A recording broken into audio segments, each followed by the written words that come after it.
हम सबसे मुलाकात हुई। जब वहां बैठे थे हम, तो मुझे कहीं ना कहीं एक ऐसा अद्भुत महसूस हुआ कि वहां कुछ वानर भी आए हुए थे, बंदर भी थे पेड़ों के साइड में खड़े। तो मुझे ऐसा लगा कि आज सबसे ज्यादा कोई खुश है तो हनुमान जी हैं, क्योंकि आज भी वो संकल्प लेके बैठे थे कि कोई मेरा दूत आएगा, प्रधानमंत्री नरेंद्र मोदी जैसा, जो संकल्प लेकर के वही बनाएंगे जहां राम लल्ला पैदा हुए थे। और ये संकल्प किसी ने पूर्ण किया तो धन्यवाद देना चाहता हूं प्रधानमंत्री नरेंद्र भाई मोदी जी का, और सुप्रीम कोर्ट का जिन्होंने निर्णय दिया कि राम लल्ला पैदा हुए तो अयोध्या में हुए। कितने लोग यहाँ अयोध्या गए हैं? कम लोग गए हैं। हम लोग कोशिश करेंगे कि आप सब जाएं। अगली बार इस आयोजन मंडली से निवेदन है, जो आयोजन करता है इस कार्यक्रम के, मुझे लिस्ट देंगे तो मुख्यमंत्री जी को बोलूंगा जो हमारे दर्शन चलते रहते हैं उसमें भी एक ट्रेन हमारे लिए लगाई जाए, ताकि हम सब जाकर के राम भगवान जी के दर्शन करके आए। मैं खोजते खोजते एक दिन शास्त्र खोजते खोजते मैं बहुत सारी छोटी छोटी चीजें आपको बता रहा हूं जो कभी शास्त्रों में नजर नहीं आई। मैं दंतेश्वरी मंदिर के सामने आप देखेंगे तो हनुमान जी का मंदिर है, कोई देखा है? जगदलपुर में। वो पता है कितने साल पुराना है? नहीं मालूम। 600 साल पुराना है। कितने साल पुराना है? 600 साल पुराना।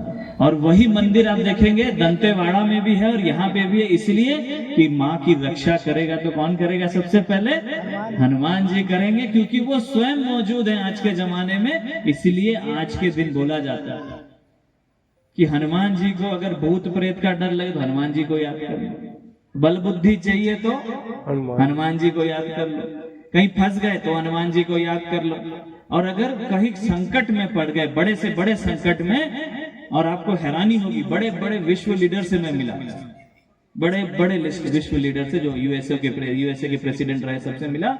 काफी लोगों के पास आज भी ताबीज है हनुमान भगवान की, जो जेब में लेके घूमते हैं। ऐसे अद्भुत हैं हमारे हनुमान भगवान कि विश्व में भी अपनी ताकत दिखा के रखे हैं, विश्व के लीडर भी उन्हें मानने लगे हैं। ये ताकत है हमारे सनातन धर्म। आपको ध्यान है, एक कहावत है कि सीता मैया जब वापस आती हैं, उसमें भी कुछ लोग आ जाते हैं बोलने के लिए कि माँ इतने साल तुम वहां रही, चरित्र का दर्शन अगर सीखना चाहिए सीता माता से करना चाहिए। उन्होंने अपने आप को अग्नि में डाल दिया। ऐसे स्त्रियों की ताकत अगर कहीं है तो हमारे शास्त्रों में, और किसी शास्त्र में नहीं है विश्व के। मैंने सभी शास्त्र पढ़ चुका हूं। मैंने बाइबल पढ़ा, कुरान पढ़ा, भगवत गीता पढ़े, चारों वेदा पढ़े, पर जब चारों वेदा पढ़ा तो समझ में आया कि सब कुछ कहीं है तो हमारे भारत देश में और राम भगवान के चरणों में समर्पित है। यही हमारे देश की पहचान है। राम लल्ला का मंदिर बना। बघेल जी, मुझे सौभाग्य मिला, मैं गया, हमको बोला गया कि सब राजा महाराज अपने कपड़े में, वेशभूषा में आएंगे। मैं देखने गया वो अद्भुत नगरी। तब मुझे एक चीज रियलाइज हुआ, वहां बैठे बैठे, अगर राम भगवान ने रावण जी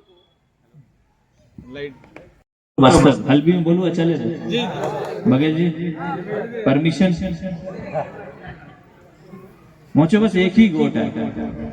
हम जो समाज आज बिखरे से, हम जो समाज में आज बहुत बड़ा संकट आउन गेली से कि आज अपन मन को खबर नहीं आसे, हर जगह लड़ाई चले। कांकेर में ऐसा क्षेत्र ऐसे जहां महिला मन को बोलो है सिंदूर मत लगाओ, चूड़ी मत पहनो, सुहाग का जोड़ा नहीं पहनना है। महिला लोगों को भी हैरान हुआ काय बोले से महाराज असन चले असन बीता मन आऊन गेला से दंतेश्वरी माई चो गाली दे से। तो आज समय आऊन गेली से कि अपन मन मिलून भाती ये सब छोड़ून दिया। अपन गोण आसे, ध्रुव आसे, माड़िया आसे, राजा आसे, प्रजा आसे, सबाई मिलून भाती, एक होऊन भाती, एक होऊन भाती। एक ही संकल्प लेने की जरूरत आसे कि राम भगवान के सामने समर्पित करने का आसे। जब राम भगवान थे एक भी क्रिश्चियन नहीं था पूरे विश्व में। ये ताकत थी हमारे भगवानों की, हमारे सनातन धर्म की ये बड़ी ताकत थी कि जब हमारे आदिवासी समाज एकत्रित हो गए, कोई रावण की सेना से लड़नी थी, राक्षस की सेना से लड़नी थी, तो हमारे आदिवासी लोग ये नहीं सोचे गोण नहीं लड़ुआ है, धुरवा नहीं लड़ुआ है, माड़िया नहीं लड़ुआ है, हलवा नहीं लड़ुआ है, सभा मन मिलून बाती एक साथ होन बाती राम भगवान के लिए, अपने देश के लिए, अपने मिट्टी के लिए मट्टी में मिलने को तैयार हो गए। ऐसा आदिवासी समाज आज मेरे सामने बैठा है। आपको प्रणाम करता हूं कि आप लोगों के पास जो जज्बा है, आप लोगों के पास तुमन मन जो पास जो ताकत आसे उनको जगाओ। आज जरूरत आसे, आज बच्चा मन को जरूरत आसे, मगर असन दिन आउन जाए दे कि हम जो समाज में अपन को भी समझाना पड़ेगा, हम हिंदू आसा एडी लेके